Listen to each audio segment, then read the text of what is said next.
Ya, selamat datang di materi pembelajaran seputar microservice. Bersama saya Andrian. Di pertemuan sebelumnya kita sudah membahas problem yang dialami oleh arsitektur berbasis monolit dan juga SOA, dan juga ada 9 karakteristik microservice yang ditulis oleh Martin Fowler dan James Lewis sudah kita bahas.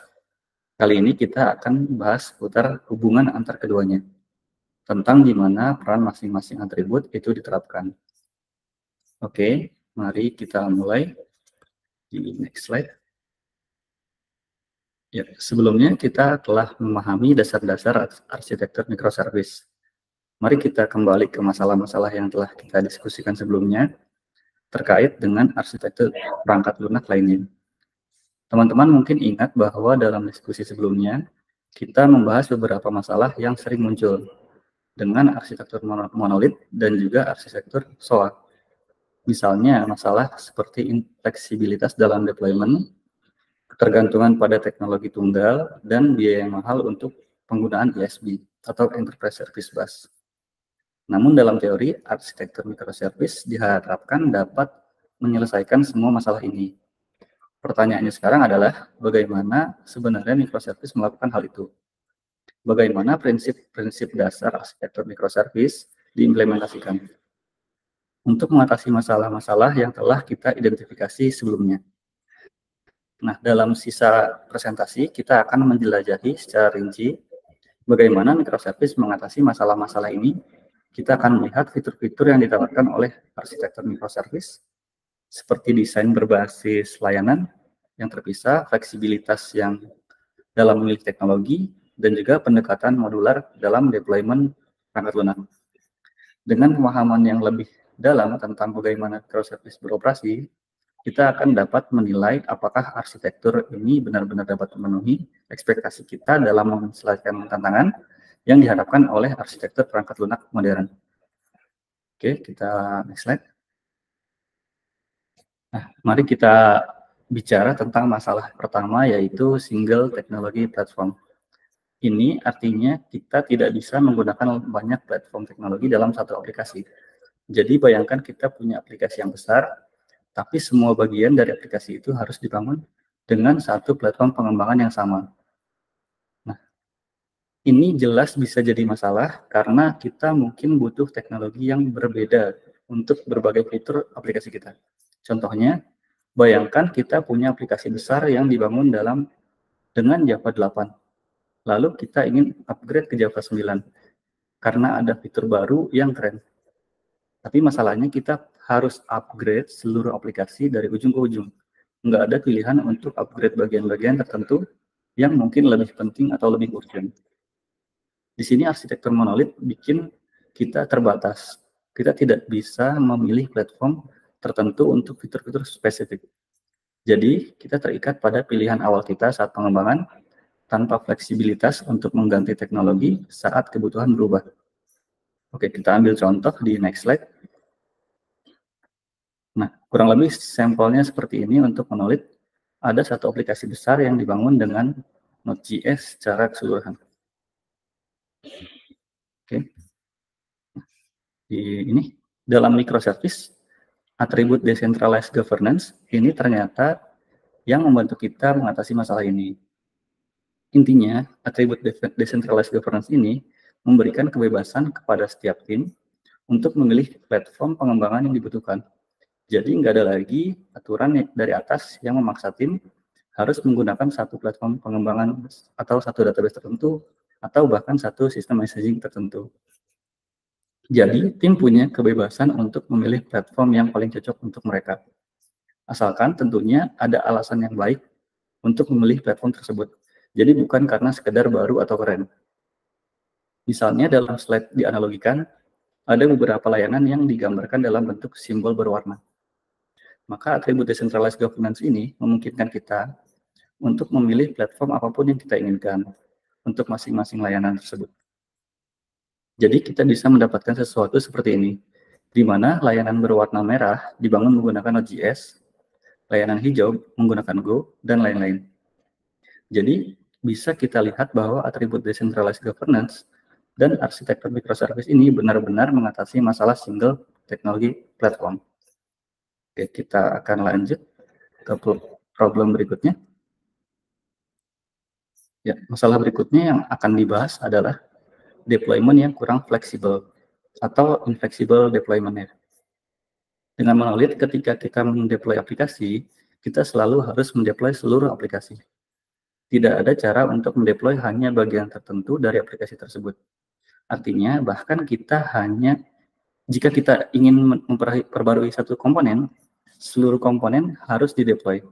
Masalahnya adalah bahwa ini memaksa pengujian yang ketat untuk setiap deployment pada seluruh aplikasi, yang pada gilirannya memperpanjang siklus pengembangan.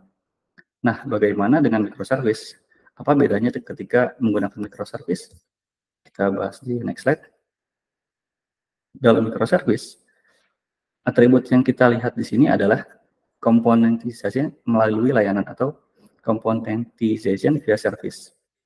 Ketika kita memodelkan sistem kita menggunakan service dan bukan library, jauh lebih mudah untuk mendeploy hanya bagian tertentu dari sistem. Ketika komponen perangkat lunak masing-masing berada dalam proses yang berbeda, seperti halnya service, mereka akan kehilangan keterkaitan antara proses-proses tersebut. Ini memungkinkan untuk deployment secara terpisah. Dan setiap deployment harus bisa tidak memiliki efek sama sekali pada service lainnya. Jadi sistem microservice ini terlihat seperti gambar di slide ini. Seperti yang bisa teman-teman lihat, setiap microservice berada dalam prosesnya sendiri. Dan oleh karena itu bisa dideploy secara independen sehingga mencapai deployment yang lebih fleksibel. Oke. Nah, dalam konteks ini penting juga untuk menyebutkan atribut berikutnya, yaitu pengelolaan data terdesentralisasi atau decentralized data management. Atribut ini juga berkontribusi pada deployment yang fleksibel dan dari microservice. Dengan atribut ini, setiap layanan memiliki basis data sendiri. Dengan cara ini, proses deployment yang diperbarui dengan basis data yang diperbarui menjadi lebih mudah. Jika ada satu basis data terpusat atau tunggal, maka semua perubahan dalam basis data akan berdampak pada layanan lainnya, membuat sistem terkait erat. Dengan menggunakan basis data terpisah untuk setiap layanan, kita mencapai unit deployment yang sepenuhnya independen. Dan ini bagaimana microservice mengatasi masalah deployment yang kurang fleksibel. Oke, kita lanjut di next slide. Ya, masalah berikutnya ialah tidak efisiensinya resource yang digunakan atau inefficient compute resource. Dengan monolith, penggunaan sumber daya menjadi tidak efisien. Misal, seperti penggunaan kapasitas CPU dan RAM dibagi rata ke semua komponen aplikasi. Dan ini tidak selalu menjadi skema yang ideal. Misal, jika komponen tertentu membutuhkan sumber daya lebih, maka tidak ada cara untuk melakukannya. Kita tidak dapat mengalokasikan lebih banyak sumber daya ke komponen tertentu yang memang membutuhkannya. Kita hanya bisa mengalokasikan sumber daya tersebut merata ke seluruh komponen aplikasi di monolith. Di mana, kalaupun kita menambah sumber daya yang dibutuhkan, komponen tertentu yang memang membutuhkan sumber daya hanya mendapatkan sebagian sumber daya saja. Dan cara ini sangat tidak efisien tentunya. Ya. Nah, jadi apa yang akan dilakukan untuk menghindari hal ini dengan microservice? Dengan microservice, atribut componentization via service datang untuk membantu kita. Karena bagian nilai perangkat lunak dan komponen-komponen berjalan sebagai layanan dan bukan dalam proses menggunakan library. Kita dapat mengalokasikan masing-masing dari mereka dari komputasi yang tepat yang dibutuhkan. Gambar yang ada di slide adalah sistem dengan 5 layanan masing-masing dalam prosesnya sendiri. Dan seperti yang teman-teman lihat, kita mengalokasikan sumber daya yang berbeda untuk masing-masing dari mereka. Misalnya, sebuah layanan yang tidak membutuhkan banyak sumber daya diberi 2 vCore dan 4 GB RAM untuk service yang berwarna orange. Tetapi yang lain yang mungkin melakukan banyak komputasi diberi 8 vCore dan 16 GB RAM untuk service yang berwarna biru muda. Dan seperti yang kita lihat, ini mungkin karena setiap layanan berjalan dalam prosesnya sendiri. Dan inilah bagaimana microservice mengatasi masalah sumber daya komputasi yang tidak efisien. Oke, kita lanjut ke problem sebelumnya. Berikutnya, masalah selanjutnya adalah large and complex. Seperti yang mungkin teman-teman ingat, dengan monolit, basis kode secara alami besar dan kompleks karena dalam satu kesatuan. Karena semua komponen perangkat lunak tidak merupakan bagian dari satu proses. Kita secara alami memiliki basis kode yang sangat besar yang berisi banyak dependensi dan keterikatan. Ini menjelaskan bahwa setiap perubahan kecil dapat mempengaruhi komponen lainnya. Jadi secara alami kita harus melakukan banyak pengujian untuk memastikan sistem berfungsi dengan baik. Tapi bahkan dengan itu, beberapa bug mungkin masih terlewat dan tidak akan terdeteksi selama pengujian. Ini membuat seluruh sistem sangat sulit untuk dipelihara. Ketika setiap perubahan kecil membutuhkan proses verifikasi yang panjang, maka setiap perubahan kecil menjadi mimpi buruk. Dan tambahan lagi karena para pengembang akan berusaha semaksimal mungkin untuk menghindari perubahan dalam sistem. Ini dapat membuat sistem cepat usang. Jadi bagaimana microservice kita dalam situasi ini? Kita lanjut di next slide. Nah, dalam masalah ini, atribut yang membantu kita adalah componentization via service lagi. Ketika memodelkan kode, kita sebagai layanan yang diimplementasikan sebagai kode di luar proses, kita mendapatkan potongan kode yang terdefinisi dengan baik. Sekarang, setiap dari layanan memiliki apa yang disebut kode yang dibatasi atau bounded code, yang artinya kode memiliki batas yang terdefinisi dengan baik. Jadi memisahkan sistem besar menjadi service kecil-kecil memiliki efek berupa kode yang terbatas dan baik yang lebih mudah dipelihara.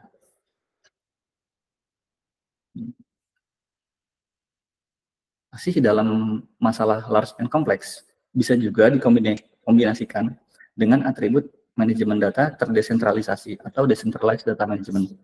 Setiap layanan memiliki database sendiri. Kita akan mengurangi peluang mencampur fungsionalitas layanan.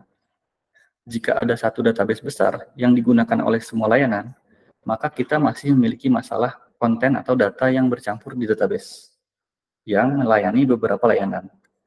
Dan masalah large and complex akan bergeser ke database, bukan lagi ke kode.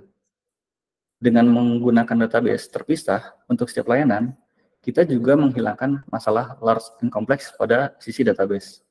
Dan baik kode maupun database menjadi lebih kecil dan sederhana dan jauh lebih mudah untuk dipelihara atau di-maintain. Nah, ada satu atribut lagi yang mungkin terlibat di sini, yaitu organisasi berdasarkan kemampuan bisnis atau organize around business capabilities. Arti atribut ini bahwa untuk setiap layanan, ada satu tim yang bertanggung jawab atas semua aspeknya. Mulai dari antarmuka pengguna, UI, API, logika bisnis, akses data, basis data, pengujian, dan lain sebagainya. Artinya, kita tidak perlu lagi berkomunikasi antar kelompok yang lambat dan rumit dan mengembangkan layanan tersebut. Dan hal ini meningkatkan kemungkinan layanan tersebut menjadi sederhana dan mudah dikembangkan serta dipelihara. Dan itulah bagaimana microservice menyelesaikan masalah large and complex. Oke. Jadi masalah selanjutnya adalah ISB yang rumit dan mahal atau complicated and expensive ISB. Seperti yang mungkin teman-teman ingat, dengan arsitektur berorientasi layanan atau ISB, adalah salah satu komponen utama yang bertanggung jawab atas semua aspek komunikasi antar service atau aplikasi. Masalahnya adalah bahwa ISB ini bisa dengan cepat menjadi rumit dan mahal. Ini bisa terjadi karena ISB mencoba melakukan segalanya. Dan ketika satu potongan kode mencoba melakukan segalanya, biasanya tidak berakhir dengan baik. Selain itu, karena kompleksitasnya, ISB sangat sulit untuk dipelihara dan organisasi atau perusahaan sangat seringkali menemukan diri mereka menginvestasikan banyak waktu dan uang di dalamnya. Jadi bagaimana microservice bisa mengatasi ini? Atribut dari arsitektur microservice mana yang bisa memecahkan masalah ini? Mari kita lihat di slide berikutnya. Nah, jawabannya yaitu atribut Smart Endpoint and Dump Pipes. Seperti yang mungkin teman-teman ingat, prinsip dasar dari atribut ini adalah bahwa layanan itu sendiri harus menangani semua aspek komunikasi. Dan komunikasi itu sendiri harus sangat sederhana. Protokol komunikasi yang direkomendasikan oleh atribut ini adalah REST, yang merupakan bentuk komunikasi yang paling sederhana dan sangat didasarkan pada protokol HTTP. Yang berarti kita tidak harus menciptakan sesuatu yang sudah ada. Sekarang mengimplementasikan atribut Smart Endpoint and Dump Pipes akan menghasilkan sistem yang terlihat seperti di slide ini. Jadi, seperti yang teman-teman lihat di sini, dalam aplikasi memiliki beberapa layanan yang berkomunikasi satu sama lain menggunakan tidak lebih dari protokol REST. Aplikasi tidak memiliki ISD yang rumit dan mahal di antara mereka. Layanan-layanan itu sendiri menangani aspek komunikasi dan tidak memerlukan mediator apapun untuk menghubungkannya. Sekarang kita ingat bahwa ketika kita membicarakan atribut ini, kita menekankan dua perkembangan yang terjadi di dunia microservice dalam beberapa tahun terakhir. Pertama, munculnya pola komunikasi yang lebih banyak. Dan sekarang menghubungkan langsung antara layanan-layanan sangat tidak disarankan. Teman-teman harus menggunakan gateway aplikasi sebagai gantinya yang akan dibahas lebih lanjut dalam sesi-sesi berikutnya. Selain REST, alternatif baru muncul yaitu GraphQL dan gRPC yang dikembangkan oleh Facebook dan Google yang menawarkan alternatif menarik untuk REST dan mengekspos kemampuan yang tidak ada dalam REST, seperti push notifikasi, query dinamis, dan lain-lain. API ini mendapatkan popularitas dengan cukup cepat dan patut untuk dipelajari. Jadi itu adalah solusi microservice untuk complicated and expensive ISB. Dan sekarang mari kita lanjutkan ke solusi masalah berikutnya. Masalah terakhir yang akan kita bahas adalah kurangnya alat bantu atau lack of tooling.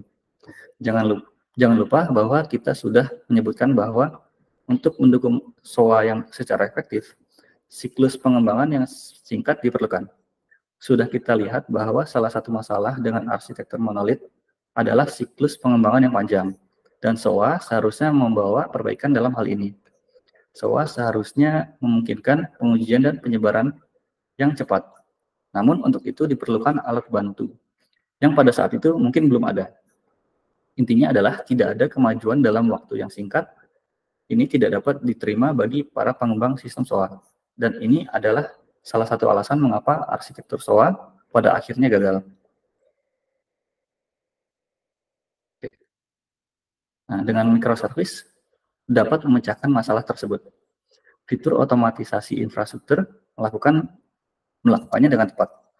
Tujuannya adalah untuk mengoptimasi pengujian dan deployment, yang merupakan faktor-faktor utama dalam siklus deployment system. Dalam menggunakan alat otomatisasi, kita dapat memastikan siklus penyebaran yang singkat, yang merupakan salah satu keunggulan utama dari microservice. Ini menghasilkan arsitektur yang lebih efisien dan efektif. Otomatisasi adalah salah satu kemampuan dari microservice yang tidak boleh dikompromikan oleh seorang arsitek perangkat lunak. Penggunaannya dapat mengatasi kekurangan dalam perangkat pengembangan. Oke, jadi itu bagaimana microservice memecahkan masalah yang timbul dari arsitektur monolit dan SOA. Sekarang kita memahami manfaatnya, dan next kita akan melanjutkan dengan langkah-langkah merancang dan menerapkan sistem berbasis microservice. Saya Andrian Aprilianto, terima kasih dan sampai jumpa di sesi berikutnya.